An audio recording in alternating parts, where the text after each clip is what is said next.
வாழ்ந்து வந்தார்கள். அவர்கள் ராஜ்யத்தில் எல்லா வளமும் பெற்று இன்புற்றிருந்தாலும் குழந்தை இல்லாமல் வேதனையில் இருந்தனர். சில ஆண்டுகளுக்கு பிறகு இறைவனின் அருளால் அவர்களுக்கு ஒரு குழந்தை பிறந்தது. அதனால் அனைவரும் மகிழ்ச்சியில் திளைத்தனர். அந்த ராஜ்யத்தில் உள்ள நல்ல தேவதைகளை விருந்துக்கு அழைத்தனர். விருந்துக்கு வந்த எல்லா தேவதைகளும் அரச குழந்தையை வாழ்த்தி வரம் அளித்தனர். அந்நேரத்தில் விருந்துக்கு அழைக்கப்படாத ஒரு தீய எண்ணம் கொண்ட தேவதை உள்ளே நுழைந்து அரச குழந்தைக்கு ஒரு சாபம் அளித்தது. அரச குழந்தை தனது 16வது பிறந்த நாளன்று ஊசியை எடுத்து விளையாடுகின்ற பொழுது அந்த ஊசி குத்துகின்ற நேரத்திலே இறந்து போய்விடும் என்று சபித்தது. இதனை கண்ட மற்ற தேவதைகள் மனம் வருந்தி, இந்த சாபத்தை எங்களால் நீக்க முடியாது, ஆனால் மாற்ற முடியும் என்று கூறினர்.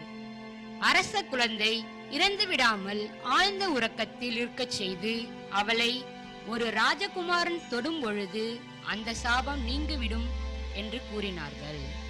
அவ்வாறு 100 ஆண்டுகள் கடந்து சாபம் நீங்கி அந்த ராஜகுமாரனை மனம் முடித்து ராஜ்யத்தை ஆண்டு இருவரும் சிறப்புற்று வாழ்ந்து வந்தனர்.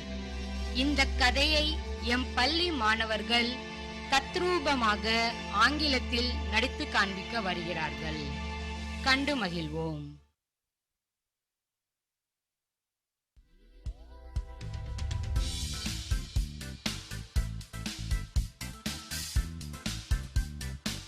Once upon a time, there lived a good king and his queen. They had no children for many years and were very sad.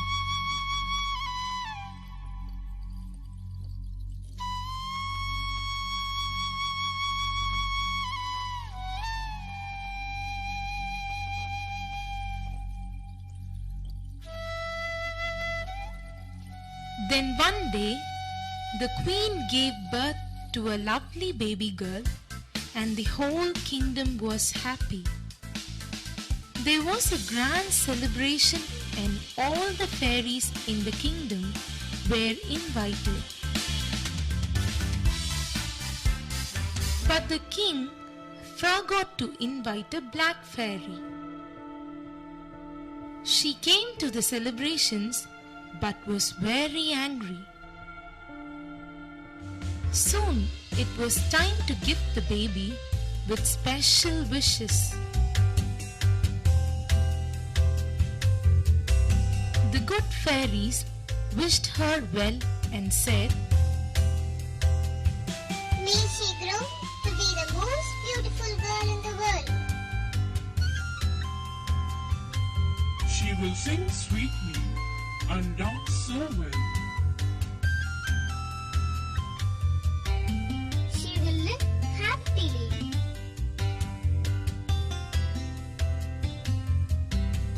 All the fairies blessed the baby and gave her beautiful gifts.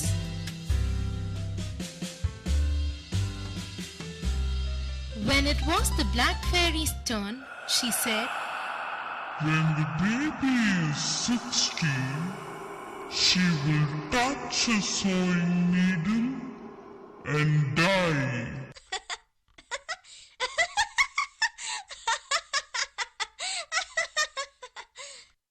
The king and queen were shocked and begged the fairy to forgive them and take her words back. But the fairy refused to do so. When the fourth fairy saw the king and queen crying, she said, I cannot undo what the black fairy has spoken, but I certainly can make it different. Your child shall not die when she touches the needle, but she will fall into a deep sleep for 100 years. Then a prince will come along and wake her up. Hearing this, the king and the queen were relieved. The king forbade everyone from sewing so that the princess would never touch a needle.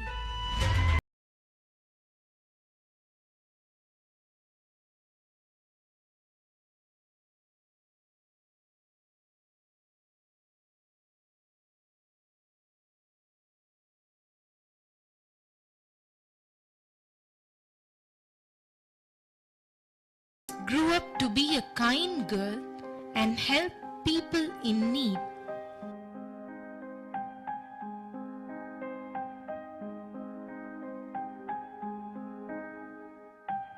Everybody loved her. Years passed.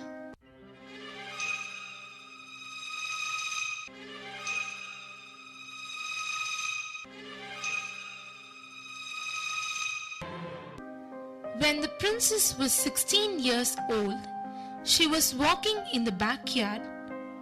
She saw an old lady sewing. What is this? May I try? She asked. The old lady said, Of course, my pretty little child. and the princess sat down to sew. But the moment she touched the needle, she fell to the floor in a deep slumber.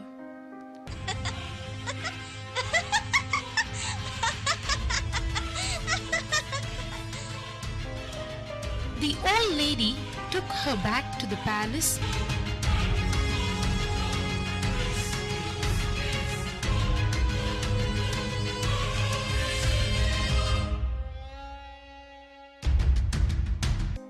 And the king and queen laid her on her bed and tucked her in.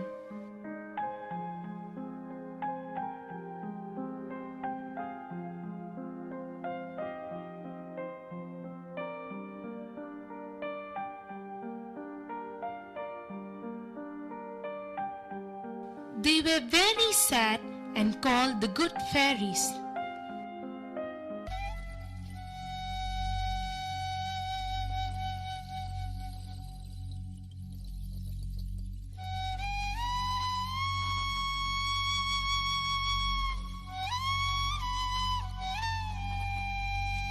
The fairies felt sorry for them and cast a spell over the whole kingdom, so that when the princess woke up after 100 years, she would not be alone in the palace.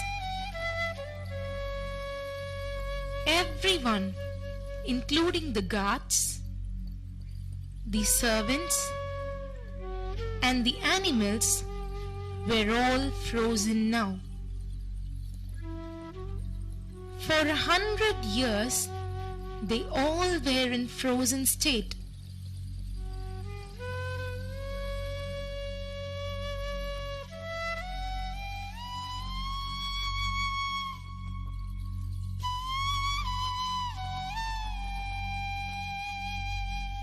A 100 years passed. There came a prince from a far-off land. Once the prince lost his way, he came to the sleeping kingdom and was amazed.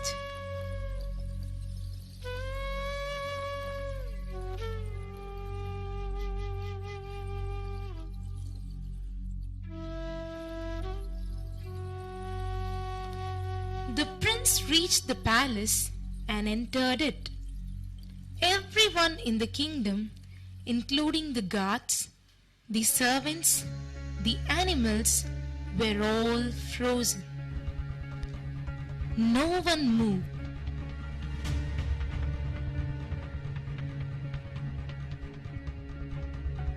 The prince then found the sleeping princess.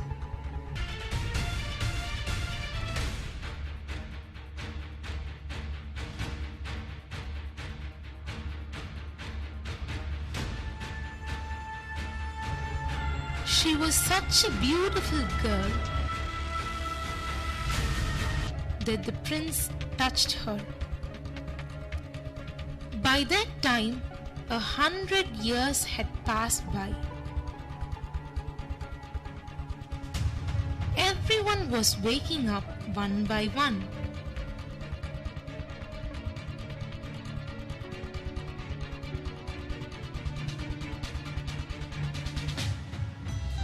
princess yawned and opened her eyes. She saw the prince and smiled. She asked him, Are you my prince? He was happy to hear her speak. The prince and the princess fell in love with each other. The prince wanted to marry the princess, so they went to ask for permission from their parents.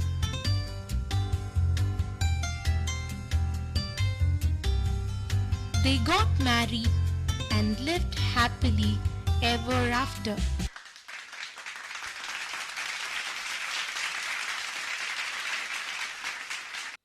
அனைவருக்கும் வணக்கம்.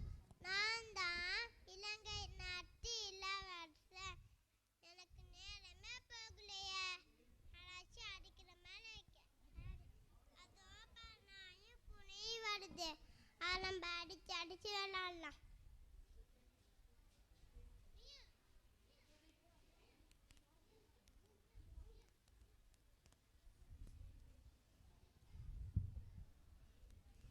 மகனே, நீ விலங்குகளை அடிக்க கூடாது. சரி முனிவரே.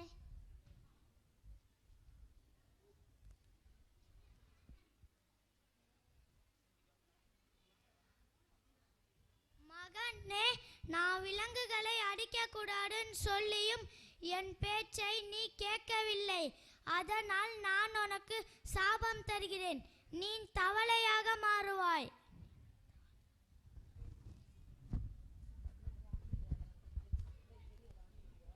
அனைவருக்கும் வணக்கம். நான் தான் இந்திய நாட்டு இளவரசி. இது என்னோட தங்க பந்து. அப்பா பிறந்த நாள் பரிசாக தந்தார். இந்த பந்து எனக்கு பிறகும் பிடிச்சது. நான் இந்த பந்தை வச்சு குளத்துல விளையாட போறேன்.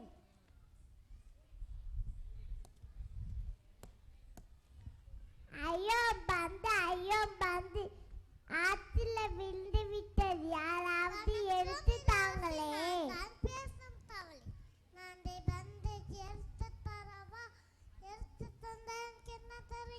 என்ன கேட்டால் தருவேன். அப்படியா? உங்க அரண்மனை கூட்டிட்டு போய் அங்க தட்டுல சாப்பாடு போட்டு அங்க கட்டில தூங்க வச்சிருங்களா? சரி.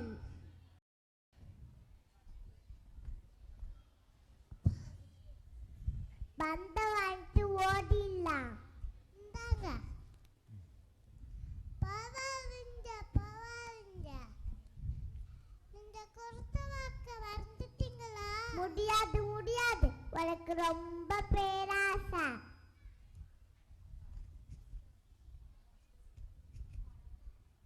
அப்பாடா பந்து கரைச்சிருச்சு. ஆனா கொடுத்த வாக்க காப்பாத்தலையே. இது தப்புன்னு அப்பா சொல்லியிருக்காரு. ஏமாத்திட்டீங்களே லாசி. என்ன மன்னிச்சிரு.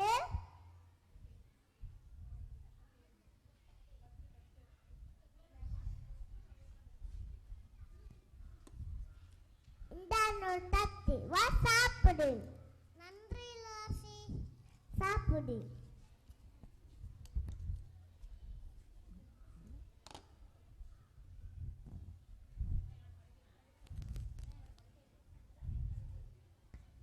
இதான் ஒரு படுக்கையாடு. வாப்பாடு. நன்றி லாசி.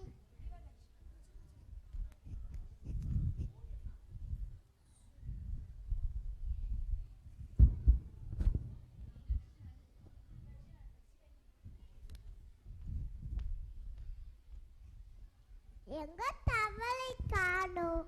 அங்க யாரோ நிக்கிறாரே. அது யாரது? நீங்க எப்படி வந்தீங்க? வணக்கம் இளவரசி. நான் தான் இலங்கை நாட்டு இளவரசன். நேற்று வரை தவளை வந்தனால தான் ஒரு முனிவரனை சமைச்சனால நான் தவளை ஆயிட்டேன். ஆனால் உங்க கண்ணை குணிச்சினால எனக்கு உருவம் காணிடுச்சு. நன்றி இளவரசி. அப்படியா? மிக்க மகிழ்ச்சி. நான் 2 பாடங்களை கற்றுக்கொண்டேன். கொண்டேன். ஒன்று யாரையும் தவறாக மதிப்பிடக்கூடாது. நானும் விலங்குகளை அடிக்க மாட்டேன். என்ன உங்களுக்கு புரிஞ்சதா? நன்றி, வணக்கம்.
தனியே படகினவே உனையே பார்த்தேன் கண்ணே.